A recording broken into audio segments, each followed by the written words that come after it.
Orang-orang yang membangun hubungan baik dengan Allah di awal mula pernikahannya, maka saat dia menjalankan fungsi turunannya dalam kehidupan dunia, itu semuanya yang berlaku hukum Allah bukan hukum manusia lagi. Saya beri contoh. Apa tugas pertama kali seorang suami setelah dia menikah? Halo? Boleh angkat tangan yang sudah menikah? Boleh angkat tangan? Jangan-jangan belasan tahun tidak tahu tugasnya ini, halo? Mencari nafkah, Masya Allah. Taib. Teman-teman, sekarang lihat fokus ya. Saya turunkan ayatnya, Anda boleh catat. Sekarang kita berlakukan hukum Allahnya. Quran surah keempat, ayat 34. Quran surah kedua, ayat 168. Quran surah kedua, ayat 172. Quran surah ke-7, ayat 96. Quran surah ke-51, ayat 22. Ayat 22. Terakhir, Quran surah kedua, ayat 29. Ayat 29. Baik. Sekarang perhatikan. Pelan-pelan. Tugas seorang suami, selain bisa menjadi pimpinan spiritual dalam rumah tangganya, oleh Allah diberikan tugas langsung, perangkat langsung untuk bisa mencari nafkah. Karena itu kalimatnya langsung di Quran disandingkan dengan tugas pertama. Lihat kalimatnya. Ya. Ar-rijalu qawwamuna 'alan nisa bima faddalallahu ba'dahum 'ala ba'din wa bima anfaqu min amwalihim. Dan kami berikan tugas para pria, dipersiapkan keadaan dirinya untuk bisa mudah mencari nafkah. Jadi maaf Bu ya, para pria itu memang keadaan dirinya sudah didesain oleh Allah untuk mudah mencari nafkah. Di tugas mencari nafkah kata Allah, sini bagi tugas. Untuk mencari nafkah itu urusan laki-laki. Demi Allah saya katakan Pak ya, untuk teman-teman yang ada di sini, demi Allah sekali lagi saya katakan, sepanjang Anda mau bergerak saja, itu keadaan diri kita sudah dipersiapkan untuk mendapatkan nafkah. Anda mau bergerak saja, Allah dekatkan. Saya ulang, Anda mau bergerak saja, Allah dekatkan. Dan hebatnya, seorang suami itu kalau mau bergerak, Allah turunkan rizki seluruh yang ada di keluarganya, bukan 1-2 orang. Jadi kalau di rumahnya misalnya ada suami, ada istrinya, ada 3 orang anak, begitu ini keluar berniat mencari nafkah, yang Allah turunkan langsung rizki 5 orang yang ada di rumahnya. Bukan orang per orang. Jadi kalau tugas ini ditukar misalnya, dibebankan kepada istrinya, diminta mencari nafkah, pertama tidak akan Allah turunkan rizki ini kecuali untuk orang yang bersangkutan saja. Sehingga seringkali perempuan yang ditugaskan mencari nafkah akan menghadirkan banyak persoalan ketika kembali pada keluarganya. Nanti bedakan antara bekerja karir dengan mencari nafkah, itu berbeda. Ya. Saya teruskan dulu, pelan-pelan. Nah sekarang, Al-Quran ternyata membedakan antara orang yang membangun kedekatan dengan Allah dulu saat dia mulai berumah tangga, dengan orang-orang yang tidak pernah membangun kedekatan dengan Allah saat berumah tangga. Dalam fungsi turunannya, ketika mulai mencari nafkah, keduanya dibedakan oleh Allah. Perhatikan, ya, pelan-pelan. Nafkah itu bentuknya apa? Halo? Ya, Masya Allah. Ini yang cari nafkah, cari apa sebetulnya? Rizki ya? Baik, cari rizki. Rizki ada di mana? Allahu a'lam. Saya agak bingung ini sebenarnya. Baik, kita jawab pakai Quran ya. Kita jawab pakai Quran. Baik. Quran surah ke-51 ayat ke-22. Wa fis samaa'i rizqukum wa ma tu'adun. Di langit rezeki kalian kata Allah telah ditetapkan dan dijanjikan pasti diberikan. Saya ulang, tolong pahami teori ini ya supaya tidak bingung nanti mencari rezeki. Ya. Anda walaupun namanya rezeki, nggak tahu teori ini tetap susah juga. Ya. Lihat kalimatnya. Kata Allah, wafis samai, dan di langit itu rizqukum, setiap Anda telah ditetapkan rizkinya. Wa ma tu'adun, dan dijanjikan pasti diberikan. Ini demi Allah saya katakan, tidak ada manusia yang hidup tidak diberikan rizki oleh Allah. Pasti ada rizkinya. Saya ulang, pasti ada rizkinya. Ya. Turunkan. Bagaimana cara kita mendapatkan apa yang dijanjikan itu? Sekarang rizkinya ada di mana? Di langit. Kita hidup di mana? Di bumi. Ya Allah, rizkinya di langit, sedangkan kami di bumi. Bagaimana cara mendapatkannya? Diturunkan kemudian Quran surah kedua Al-Baqarah ayat ke-29, posisi paling kanan sebelah bawah. Lihat kalimatnya. Huwallazi khalaqa lakum ma fil ardi jami'ah. Ya. Rizkinya di langit, kita tinggalnya di bumi. Kata Allah, kami ciptakan, kami jadikan semua yang ada di bumi ini, kami turunkan dari langit ke bumi. Ya, semua yang ada di bumi ini kalian bisa manfaatkan. Ya. Masya Allah, Anda ingin cari makanan, ambil dari bumi silakan. Ingin bikin sesuatu, ambil emasnya, ambil tambangnya, olah, manfaatkan dalam kehidupan kita. Rizkinya ada di langit, diturunkan ke bumi, bisa kemudian kita nikmati. Baik, sekarang perhatikan, saya ulang lagi. Rizki di mana? Di langit. Kita tinggal di mana sekarang? Berada di mana? Bukan, kita di Bandung, di Masjid Gedung Sate. Baik. Lihat. Ini langit kan luas. Bumi kan luas. Kita adanya di sini. Mungkin barangkali Anda orang Bandung, tapi rizki Anda diturunkan oleh Allah di Jakarta. Gak mungkin cuma Anda tunggu-tunggu di Bandung. Pasti diberikan. Tapi gak pernah Anda jemput. Mustahil bisa Anda dapat. Saya 2006 ada di Kairo di Mesir. 26 Juni kami berangkat. Di Kairo itu pernah ada 2 mahasiswa mendebatkan tentang ayat ini. Yang satu mengatakan, semua rezeki kita pasti diberikan. Allah sudah janji. Yang satu mengatakan tidak. Mesti ada ikhtiar untuk mendapatkannya. Memang dijanjikan, tapi kita harus ambil. Kata yang satu, hukumnya nggak begitu. Pasti diberikan. Maka yang pertama ingin membuktikan, saya buktikan. Saya akan masuk ke mihrab di dalam masjid. Di situ disebutnya zawiyah, tempat pojokan untuk meningkatkan ibadah. Dia masuk ke dalam salah satu meja, seperti ini, kolong meja. Bersembunyi di situ, Pak Abu. Di masjid itu kadar Allah suka ada muhsinin, donatur memberikan makanan untuk yang intikaf. Hari pertama diberikan karena dia mengunci di dalam meja, dia nggak dapat, yang lain dapat. Hari kedua diberikan, dia nggak dapat, yang lain dapat. Hari ketiga agak sedikit yang intikaf diberikan, dia nggak dapat, yang lain dapat.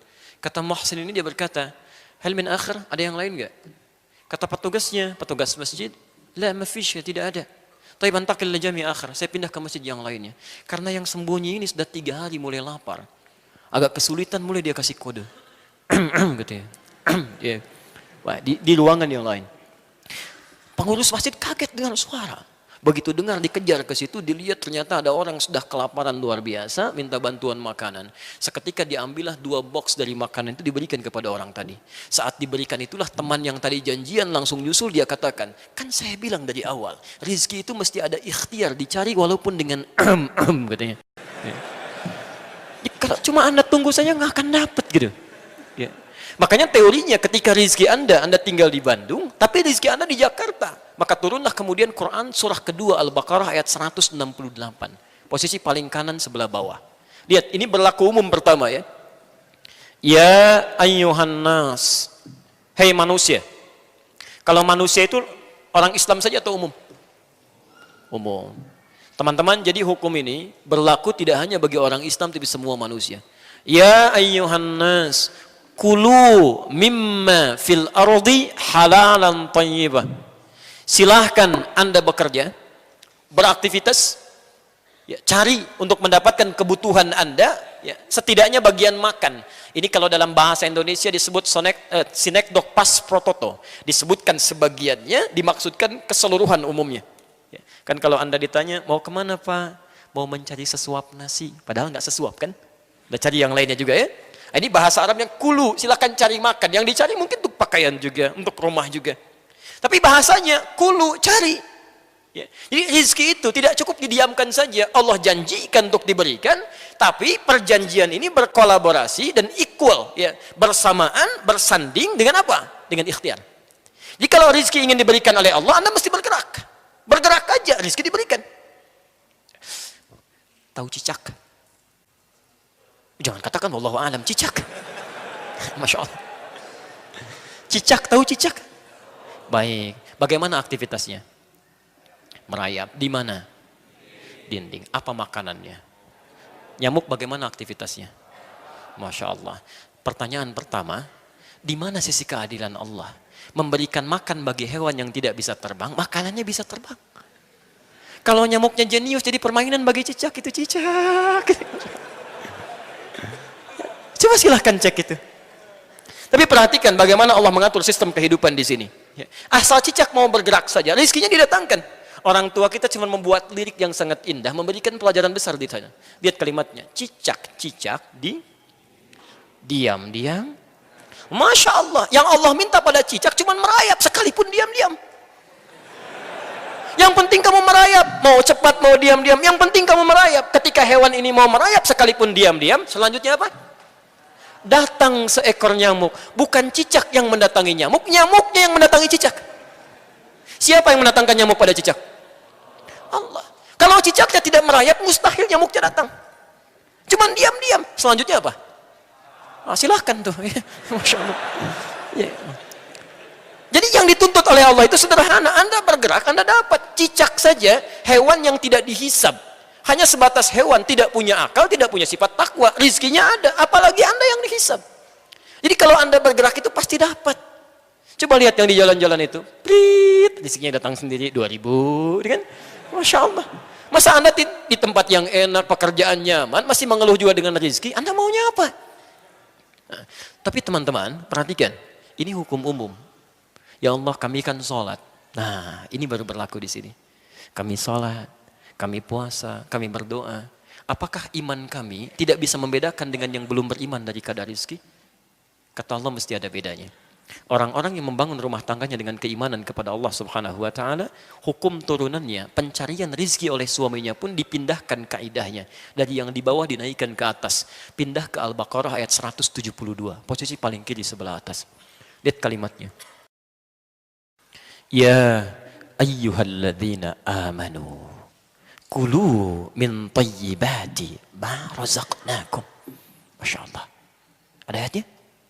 Ya ayyuhalladzina amanu. Hei orang-orang yang telah menyatakan iman dalam dirinya. Kulu min tayyibati ma razaqnakum. Teman-teman sekarang perhatikan, bandingkan dengan ayat sebelumnya. Yang tadi, kulu mimma fil ardi halalan tayyiban.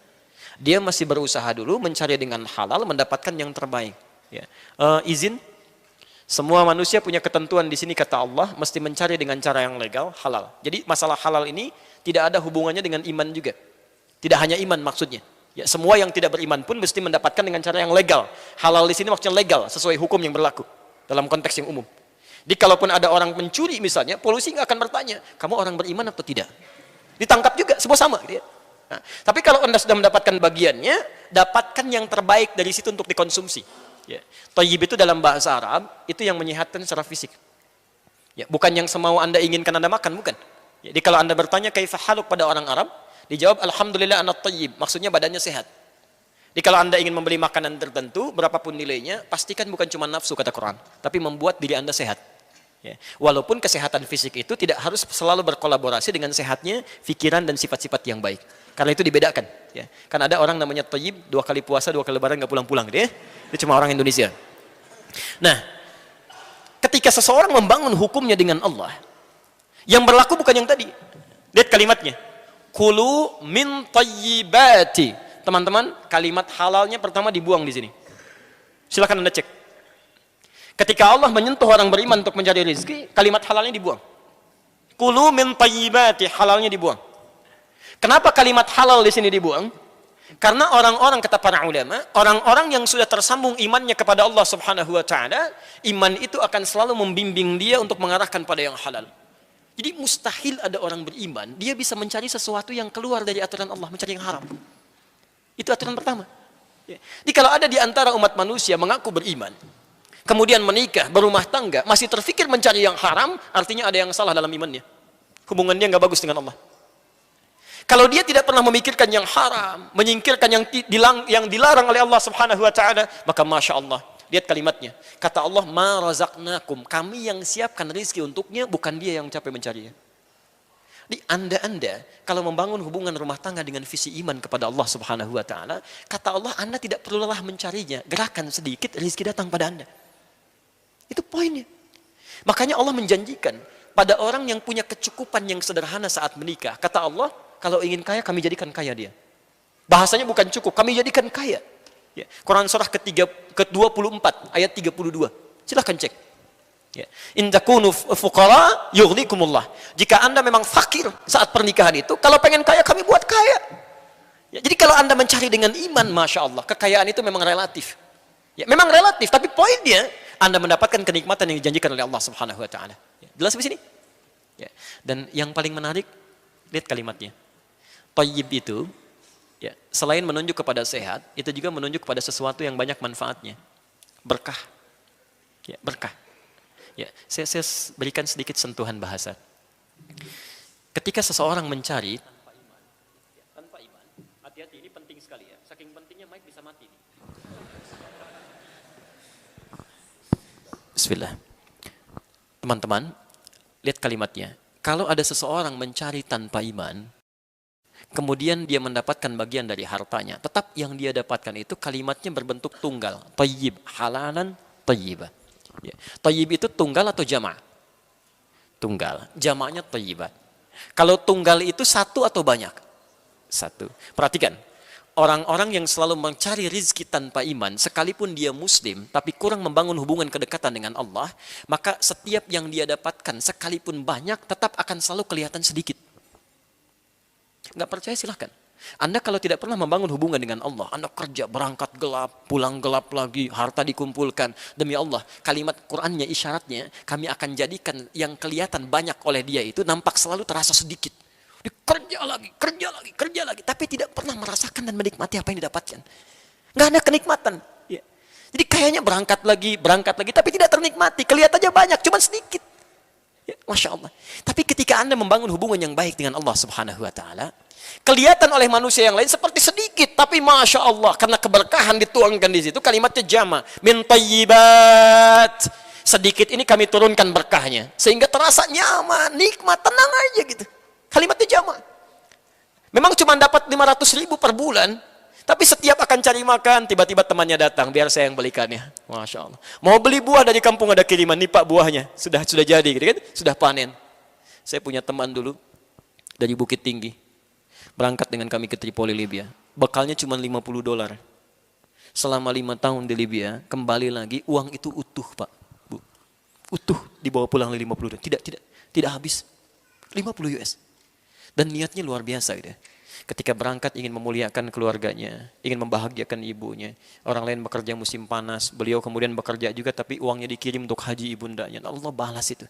Begitu pulang, ibunya berhaji, dimuliakan oleh Allah, menikah dengan baik, dan uang 50 US itu utuh. $50. Jadi ada orang-orang yang mendapatkan seakan-akan banyak tapi hidupnya nestapa, capek gitu. Tapi ada orang-orang yang kelihatan seperti sedikit tapi cukup, enak. Kan yang paling enak itu hidup yang pas kan. Pas butuh ada gitu ya. Pas perlu datang gitu. Itu kan yang nyaman gitu. Ya. Dan banyak itu kan bukan yang kelihatan. Kalau yang kelihatan itu belum banyak, masih kelihatan, masih kehitung. Banyak itu yang nggak kehitung. Jadi ada orang-orang yang hidupnya oleh Allah dibuat nggak mikir, saking banyaknya. Kamu nggak usah mikir deh, biar nggak capek ngitung. Yang seperti itu capek nanti tuh. Ya, disimpan, begitu mau tidur lihat berangkas lagi. Berkurang sedikit, balik lagi, hitung lagi gitu kan. Ini enggak. Yang megang Allah, jadi begitu dia butuh, kirimkan. Hidupnya enak, gak banyak pikiran. Coba pilih mana? 5 miliar dalam sebulan tidak berkah, atau 500.000 berkah, dan tidak ada pilihan ketiga, dan tidak boleh maksa.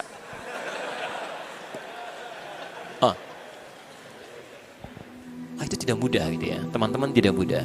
Karena itu, coba cek. Kalau selama ini Anda berumah tangga, maaf, ya, ada rezeki yang selalu ingin dicari, tapi tidak pernah ada manfaat dari apa yang Anda peroleh itu.